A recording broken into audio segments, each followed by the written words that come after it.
Bon matin tout le monde. Bienvenue à l'Église. Fait qu'on va reprendre dans la 1689 après une petite pause du congé pascal. Fait que on avait terminé la dernière fois le chapitre sur la liberté chrétienne et la liberté de conscience.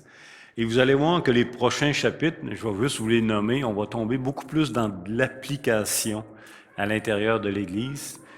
Au début de la 1689, on a eu énormément d'enseignements sur qui est Dieu, qu'est-ce que la grâce, qu'est-ce que l'Évangile, qu'est-ce que les Écritures, etc., etc.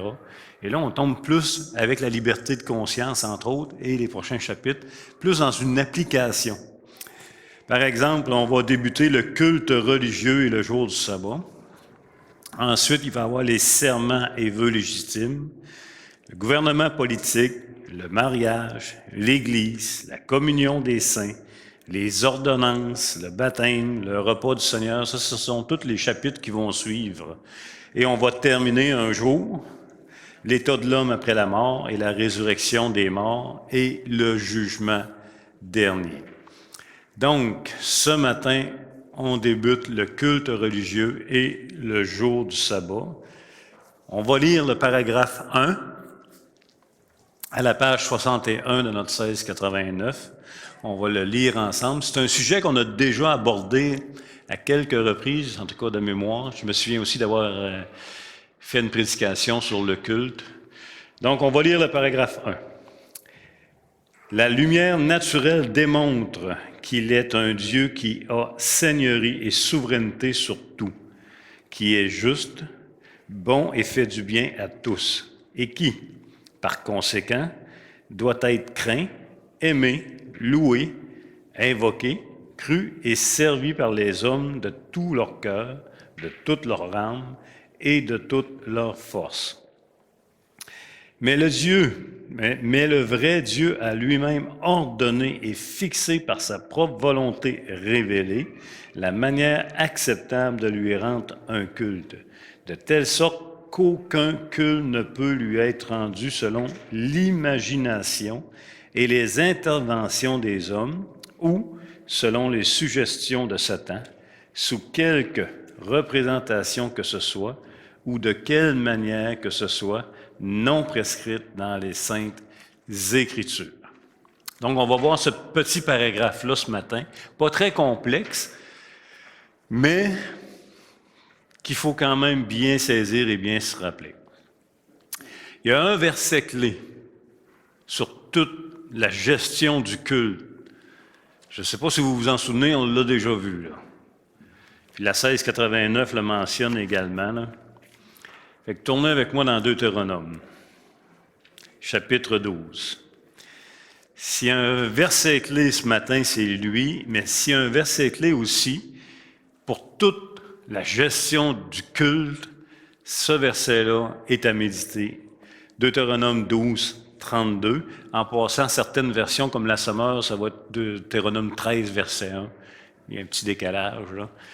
Donc, Deutéronome, le chapitre 12, le verset 32, puis on peut lire 31 en passant. Idéalement à partir de 29, tiens. On ne ménagera pas. On va commencer à Genèse, non? À partir du verset 29. « Lorsque l'Éternel, ton Dieu, aura exterminé les nations que tu vas chasser devant toi, lorsque tu les auras chassées et que tu seras établi dans leur pays, garde-toi de te laisser prendre au piège en les imitant, après qu'elles auront été détruites devant toi. Garde-toi de t'informer de leur Dieu et de dire comment ces nations servaient-elles leur Dieu. Moi aussi, je vais faire de même. Tu n'agiras pas ainsi à l'égard de l'Éternel, ton Dieu, car elles servaient leur Dieu en faisant toutes les abominations qui sont odieuses à l'Éternel. Et même, elles brûlaient au feu leurs fils et leurs filles en l'honneur de leur Dieu. » Et c'est le verset 32. « Vous observerez et vous mettrez en pratique toutes les choses que je vous ordonne.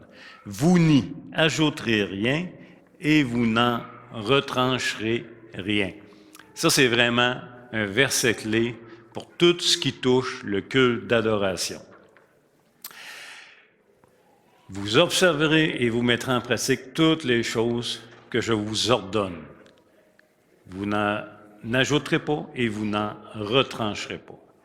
Et la 1689, elle commence en disant « La lumière naturelle démontre qu'il est un Dieu qui a seigneurie et souveraineté sur tout, qui est juste, qui est bon et qui fait du bien à tous, entre autres la grâce commune. » Par conséquent, à la lumière de la révélation naturelle, celui-ci devrait être aimé, servi, cru, craint et loué. Maintenant, on a déjà parlé souvent de la lumière naturelle, hein? La révélation naturelle, Romains chapitre 1, toute la création. Ça, c'est la révélation naturelle. Oui, la lumière naturelle révèle quelque chose et ce que nous pouvons en déduire de cette révélation générale, c'est quoi? On l'a déjà vu là, ensemble, on se fait un petit rappel. Qu'est-ce qu'on apprend de la révélation générale, de la lumière générale, naturelle, qui est exposée à tout être humain? Qu'est-ce qu'on peut apprendre? Un créateur. Qu'il existe un créateur. C'est pas apparu tout seul. Donc oui, on peut apprendre qu'il existe un Dieu. Mais ça ne nous donne pas, encore une fois, le plan de rédemption. Vous vous souvenez, on l'a vu souvent, vous pouvez, par la nature, arriver à une conclusion qu'il y a un créateur, qu'il y a quelqu'un qui est derrière tout ce qui existe, mais vous ne pouvez pas le connaître juste par la création, que le plan de rédemption, Jésus-Christ mort sur la croix, etc. OK? Si on avait vu ça ensemble, c'est clair, net et précis. On dit souvent la révélation générale, elle est suffisante pour condamner l'homme, mais insuffisante pour le sauver. Et oui, ça nous révèle aussi qu'il mérite d'être adoré. Non seulement la révélation naturelle nous révèle qu'il y a un Dieu, mais ça nous révèle aussi que c'est lui qui devrait être adoré et non la créature.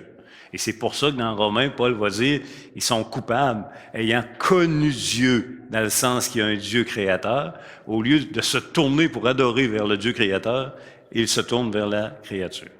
Mais la révélation naturelle ou la lumière naturelle, elle n'indique absolument rien sur la manière d'adorer Dieu.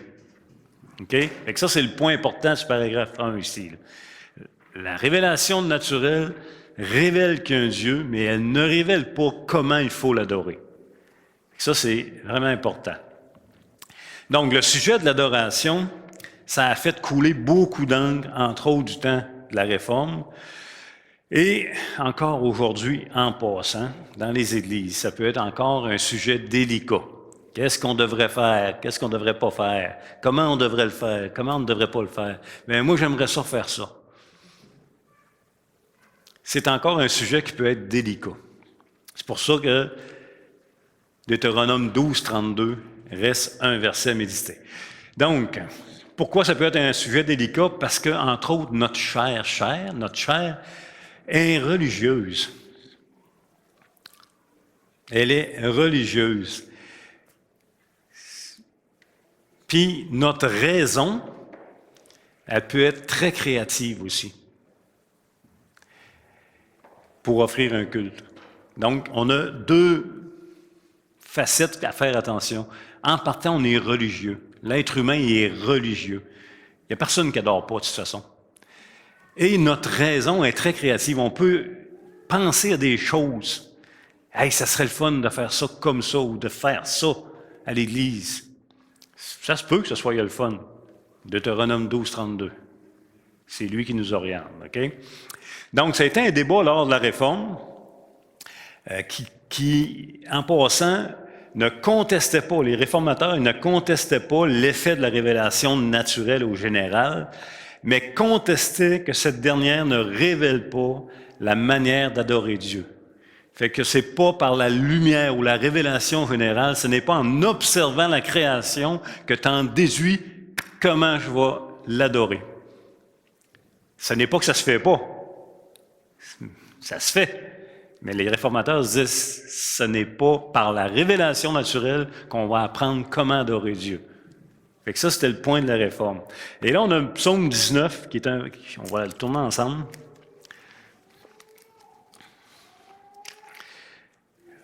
Le psaume 19 qui est un psaume qu'on fait référence souvent quand on parle de révélation naturelle et spécifique. Psaume 19. Je n'ai pas pris le bon psaume. C'est comment? Ah, OK. Excuse. J'étais dans le bon psaume, je pense. J'étais dans Job. Retourner dans le psaume. C'est dans le bon psaume. Mais Job, ça ne marchait pas. Regardez bien. Psaume 19, on va lire les versets 1 à 7. 1 à 7, ça parle de la révélation générale. Puis vous allez voir, elle nous révèle quoi? Elle nous révèle qu'il y a un Dieu qui est glorieux. On va le lire. Ô chef des chants, psaume de David. Les cieux racontent la gloire de Dieu, et l'étendue manifeste l'œuvre de ses mains. Le jour en instruit un autre jour, la nuit en donne connaissance à une autre nuit.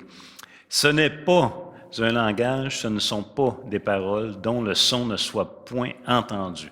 Leur retentissement parcourt toute la terre, leurs accents vont aux extrémités du monde. Où il a dressé une tente pour le soleil. Et le soleil, semblable à un époux qui sort de sa chambre, s'élance dans la carrière avec la joie d'un héros. Il se lève à une extrémité des cieux et achève sa course à l'autre extrémité. Rien ne se dérobe à sa chaleur. On parle de la création, on parle d'un Dieu glorieux, on parle de ses œuvres, on parle du circuit du soleil, etc. Mais ça ne nous dit pas comment l'adorer, mais ça ne nous dit pas non plus quel est le plan de la rédemption. Et là, dans le psaume, dans le verset suivant, il va passer à la révélation spécifique. Il y a la révélation générale, que tout être humain est exposé. Il y a la révélation spécifique, qui est la parole de Dieu instruite. Regardez bien, on va lire les versets 8 à 12. La loi de l'Éternel est parfaite, elle restaure l'âme. La loi de l'Éternel est révélée dans les Écritures. Le témoignage de l'Éternel est véritable, il rend sage l'ignorant. Les ordonnances de l'Éternel sont droites, elles réjouissent le cœur. Les commandements de l'Éternel sont purs, ils éclairent les yeux. Où sont les ordonnances? Où sont les commandements? Ils sont révélés dans sa parole. Là, on entre dans une autre dimension. La crainte de l'Éternel est pure, elle subsiste à toujours. Les jugements de l'Éternel sont vrais, ils sont tous justes. Ils sont plus précieux que l'or et que beaucoup d'or fin. Ils sont plus doux que le miel, que celui qui coule des rayons. Ton serviteur aussi en reçoit instruction. Pour qui les observe, la récompense est grande. Donc, encore une fois, c'est la distinction. OK? Les versets 1 à 7 révèlent la gloire du Créateur, mais ne révèlent pas, encore une fois, comment on doit l'adorer, comment on doit gérer le culte, comment on doit donner un culte à notre Créateur. C'est pas dans la lumière naturelle ni dans la révélation générale. Et comme je vous disais, tous les hommes et les femmes sont des adorateurs, mais tous n'adorent pas de la bonne manière.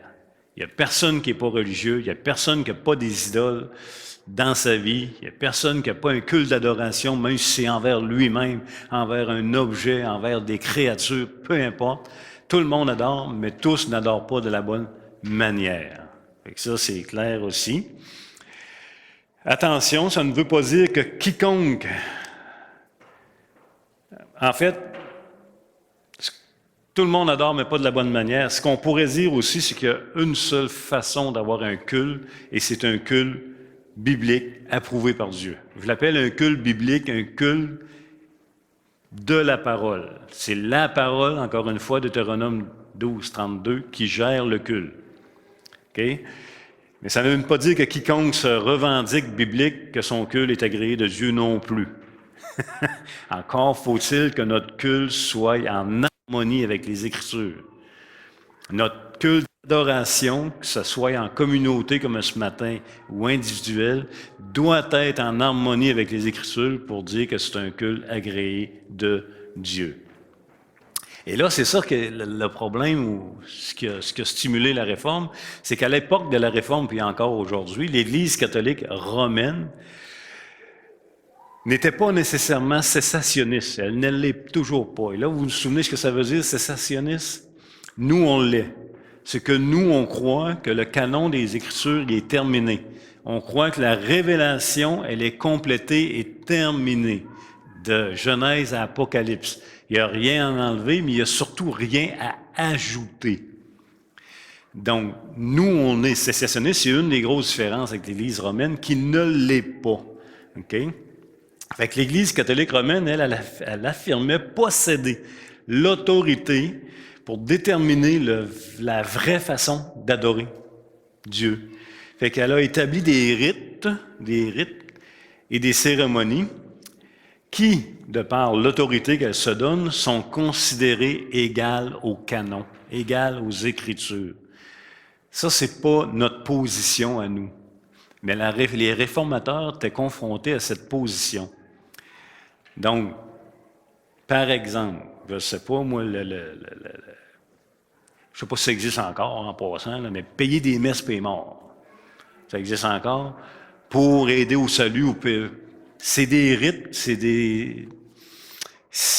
des cérémonies qui ont été instaurées, mais qui sont devenues aussi importantes que la parole de Dieu. Vous me suivez? C'est devenu avec la même autorité que la parole de Dieu. Intercéder les morts, amputer des lampions. Puis là, on pourra en sortir plusieurs items. Donc, la Réforme, elle disait non. Seule l'Écriture peut définir comment on peut l'adorer et non autre chose. Donc, c'est pour ça, entre autres, que la Réforme, pour contrer l'autorité abusive de l'Église romaine, elle a implanté pas implanté, mais comment je pourrais bien dire, ils ont institué ce qu'on appelle le principe régulateur d'adoration. Ça, je vous en ai déjà parlé, peut-être que vous n'en souvenez pas. Le principe régulateur d'adoration.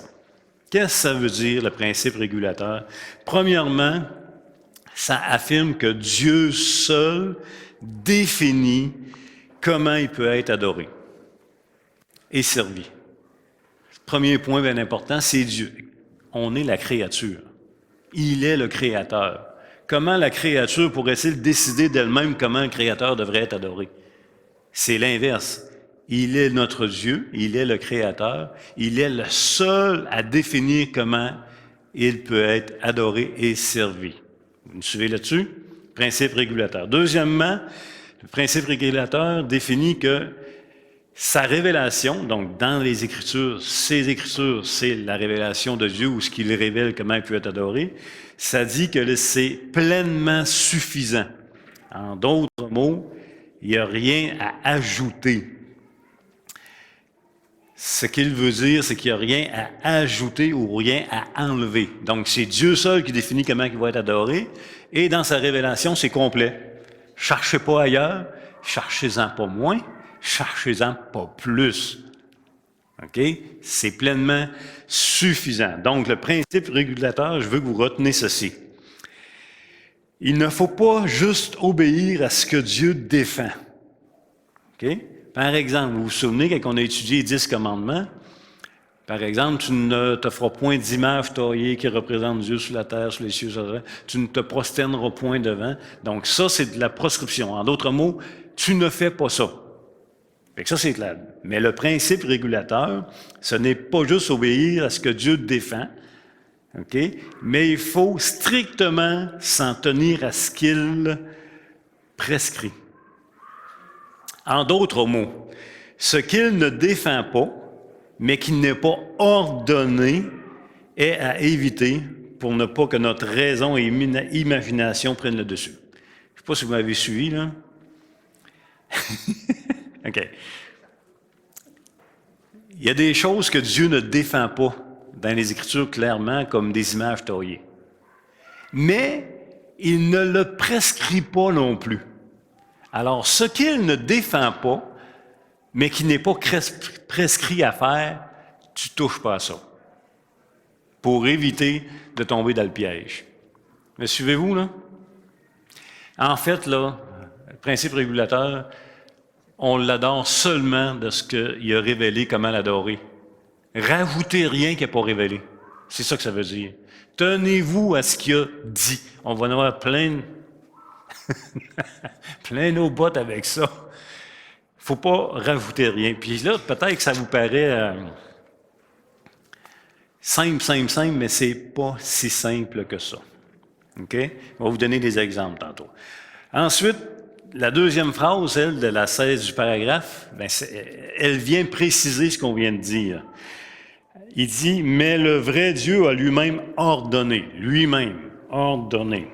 et fixé par sa propre volonté révélée, la manière acceptable de lui rendre un culte, de telle sorte qu'aucun culte ne peut lui être rendu selon l'imagination et les interventions des hommes ou selon les suggestions de Satan sous quelque représentation que ce soit ou de quelque manière que ce soit non prescrite dans les Saintes Écritures. Tournez avec moi dans Lévitique chapitre 10.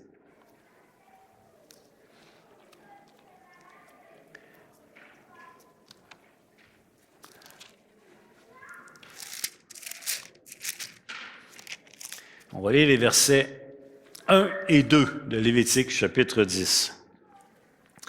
Les fils d'Aaron, Nadab et Abihu, prirent chacun un brasier et mirent du feu et posèrent du parfum dessus. Ils apportèrent devant l'Éternel un feu étranger, ce qu'il ne leur avait point ordonné. Alors le feu sortit de devant l'Éternel et les consuma. Ils moururent devant l'Éternel. C'est la première fois qu'on lit ça, c'est... Mais il faut vous lire le commentaire que j'ai dans la Bible ici de Scofield. Le feu étranger, du feu sorti de devant l'Éternel, avait allumé, entre autres au verset 24 du chapitre 9, sur l'autel des holocaustes, une flamme que les sacrificateurs devaient veiller à maintenir. Et là, on a les référents. Mais aucun ordre divin n'avait encore précisé comment l'encens devait être allumé sur l'autel des parfums. Nadab et Abihu péchèrent dans leur service pour Dieu en agissant sans chercher à connaître l'intention du Seigneur. Exemple d'une adoration procédant de l'énergie de la chair qui souvent se revêt d'une apparence de sagesse et d'humilité. C'est pour ça que je vous dis que c'est pas si simple que ça. On veut plaire au Seigneur. Et des fois, les idées qu'on a sont peut-être pas en harmonie avec le principe régulateur d'adoration.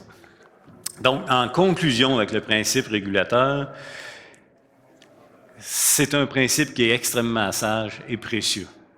C'est un principe qui protège l'Église en passant. Toute la substance de notre culte doit être ordonnée par le Seigneur.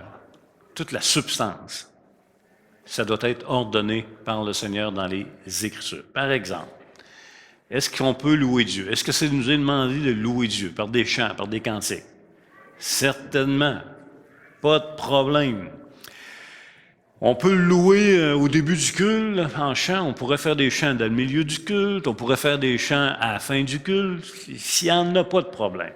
Vous pouvez faire des chants. Moi, je ne connais rien en musique, là. En fa, en do, en b, en bémol, en si moll, je ne sais pas comment ça marche. En mineur, en majeur, en western, en ballade. En tout cas, je ne connais rien dedans. Il n'y en a pas de problème. Par contre, le contenu du chant, les paroles du chant doivent être en harmonie avec les Écritures. Voyez-vous, là, on a un principe régulateur qui s'applique. Est-ce que ça dit ce que les Écritures ordonnent? On pourrait parler de la prière, c'est la même affaire. Prière, là, que ce soit en personnel ou en groupe, faites-le le mercredi en groupe ou le jeudi. Priez le matin, priez le midi, le soir. Priez dans votre tête, priez tout haut. Je veux dire, il n'y en a pas de problème. Mais il y a aussi un principe régulateur dans la prière. Il faut que ce soit en harmonie avec la façon dont Dieu nous ordonne de prier, pas en dehors. OK? On pourrait voir la même chose avec la prédication, le message, qui sont tous en passant des ordonnances du culte, là. La louange, la prière, la prédication. La prédication, elle peut être faite en partant. On pourrait commencer avec la prédication le matin. On déstabiliserait tout le monde. Mais est-ce que c'est proscrit? Non. Agence-les comme tu veux. Mets 30 minutes, 1 heure et demie dans ta prédication, il n'y a pas de problème. Mais la prédication, elle est régulée par les Écritures. Le contenu de ta prédication doit être en harmonie avec ce que Dieu te demande d'enseigner, et c'est seulement dans les Écritures qu'on peut le trouver. La même affaire que la Sainte Sainte. Prends-la 1 fois par semaine, 2 fois par mois, ou 1 fois par mois, mais prends-la. C'est une ordonnance. Et prends-la en harmonie avec ce que les Écritures disent. Même affaire avec le baptême. Faites-vous baptiser à l'église, d'un lac, d'un fleuve, en dessous de la glace. Il n'y a pas de problème. Ça prend rien que de l'eau, puis tu te fais plonger dedans. Mais fais-le toujours en harmonie avec les Écritures. Les offrandes font partie du culte. Hors du culte, les offrandes. Même affaire. Fais-le en harmonie avec les Écritures, la communion fraternelle, la discipline et tout ce qui englobe le culte. Le culte doit être agréable au Seigneur et non aux hommes. Là, je sais, quand je dis ça, que c'est clair, c'est bien normal. On a une énorme tendance à rendre le culte agréable aux hommes. Une énorme tendance. La preuve, là, quand ils entrent des non-croyants, là, on voudrait que ça leur plaise. Le culte ne plaît pas à l'homme naturel. Le culte dévoile le cœur de l'homme. On a tendance, en tout cas, à faire attention, on va le dire comme ça. La même affaire dans les chansons. On n'a pas à stimuler la chair ou le sensuel. On n'a pas à adapter des chansons pour qu'ils riment, que ce soit beau, mais que ça sort du cadre des Écritures. C'est une discipline qu'on doit avoir. La même affaire dans la prédication. Par exemple, si je prêche, puis que ma prêche serait sous format d'un humoristique, tu sais, je sais rien, c'est bien qu'il y a un temps pour rire, il y a un temps pour toutes choses. Mais faisons attention. Oui, on utilise des jokes dans nos messages, mais les jokes doivent être utilisés pour enseigner les choses. Il ne faut pas que les jokes deviennent le centre du message, puis que tout le monde ait du fun dans la salle. C'est pas ça le but. C'est pas ça le but. Fait que, encore une fois, il faut s'en tenir strictement à ce que Dieu nous ordonne. Ce qu'il nous ordonne pas, entrons pas dedans. Ce qu'il nous dit de pas faire, on le fait pas. Ce qu'il nous dit de faire, on le fait. Mais la zone grise, on la laisse tranquille. On s'en tient à ce que Dieu prescrit de la façon dans laquelle, lui, il veut être adoré et servi. Ça vous éclaire-tu un petit peu? Fait qu'on verra, Dieu voulant, la semaine prochaine, un autre paragraphe de ce chapitre. Bon dimanche. Bon culte d'adoration.